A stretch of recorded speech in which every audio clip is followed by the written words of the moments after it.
عسلامة حبوباتي. اليوم جيتكم بوصفة ياسر مزيانة وياسر صحية وياسر اقتصادية، اللي هي خبزة الذراع بكريم فريش. حاجة ياسر روعة وطريقة ياسر مزيانة، سهلة ياسر وخفيفة كيف ما تشوفوا. نودكم وما نشهيكم ان شاء الله يا رب تجربوها. اذا كانك جديدة اول مرة تشوف القناة فرحني ياسر بانضمامك لعيلتنا. نقولوا خبزة الذراع، نقولوا الخبزة الزمنية، نقولوا الخبزة الصحية، نقولوا واكل خبزة الذراع اللي نشموا فيها ريحة رمضان. لذا البنات تابعوا الفيديو للآخر، فيه ياسر معناها نصائح باش تجيكم الكيكة خفيفة وناجحة بقدرة ربي.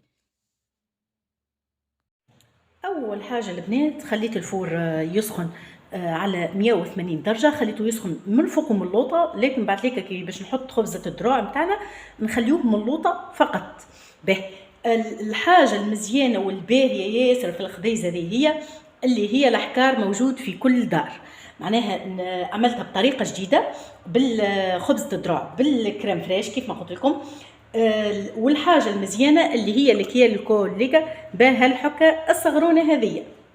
باه نبداو بالمقادير. عندنا زوز كيلات ذراع عليهم نصف كيلو فرينه اهاوكا مغربلين حاضرين، عليهم ساشي نتاع خميره مرطبات، حكة كريم فريش، عندي السكر اللي مقداره حكة ونصف بهذه، اللي يحب ينقص من السكر ينقص، مي هي باش تجي حلوه ومزيانه لازمها حكه ونصف.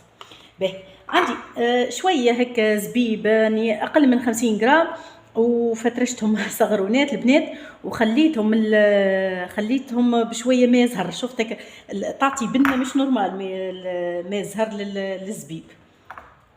هذوما هو باش نزين بيهم من الفوق، حاجه اختياريه، تحبوا تزينوا فما اللي يزين بالتمر، فما بالزوزه بالفروه باللوز، فما اللي ما يزينش، عندكم حريه الاختيار. الاربع بيضات شوفوا الكبار الحجم، اربع بيضات بحراره الغرفه. عندنا نصف كيلو زيت زيتونه بالكيلو هذيا نصف كيلو، والملح.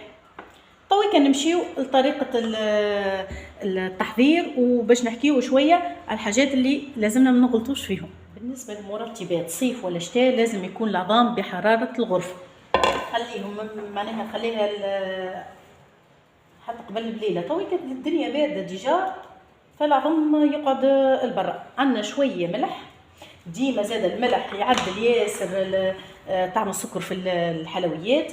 نخليو السكر، أنا قلت لكم اللي حطيت في زبيب الزهر، اذا مانيش باش نحط فاني، تحبوا نتوما تحطوا فاني احط فاني باش نركضها مليح لين يبيض الميلونج هذا، لازمو يبيض. شفتوا كيفاش بياض وتكاثر في الحجم. به طويكه باش نزيدوا الكريم فريش. البنات اللي ما عندوش كريم فريش يعوضها كيلو حليب، كيلو حليب عادي، معناها ما نقولوش ما عندناش ولا ما نحبش. هي الكريم فريش تخليها خفيفه، تعرف حتى كيكه الكريم فريش عامله سرد فيه فيديو ياسر تحفون، تخلي الكيكه خفيفه، تخليها محلاها الجو نتاعها. راك تعرفوا الذراع هكا قوي وحاجه زمنيه، نزيدوا عليه حاجه هكا جديده. باهي المكون اللي يزيد في البنه هو زيت زيتونه.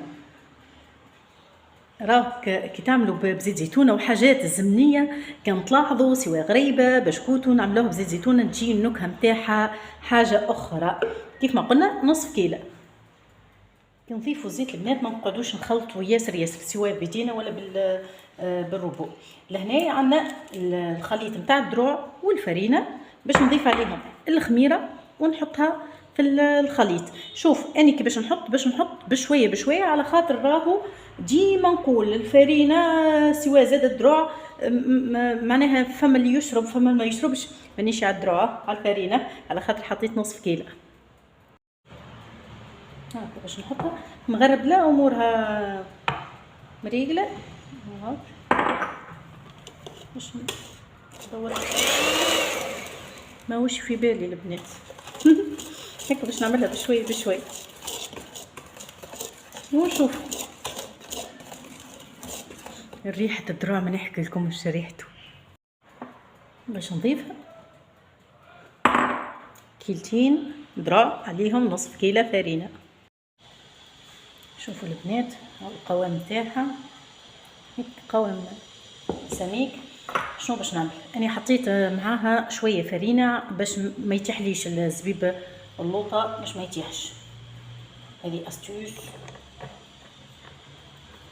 اللي يحب يحط زبيب، واللي يحب يحط تمر، اللي يحب يحط فواكه جافه، كل واحد وشنو يحب يحط. هاويك باش نحطوهم في المول الشهيره بتاعي، المول تراديسيونيل. راهي بسم الله يا ربي توكلنا على الله. شوف هيك حسيت هيك معبيه، مانيش باش نكملها للاخر. علاش؟ على خاطر الكيكه الذراع تتنفخ. شو باش نزيدها شويه اخرى اني.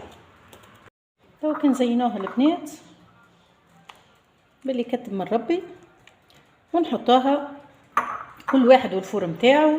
مي اني هيك نتصور في الفور نتاعي يعني، وراني سخناه قبل مده نصيف ساعه.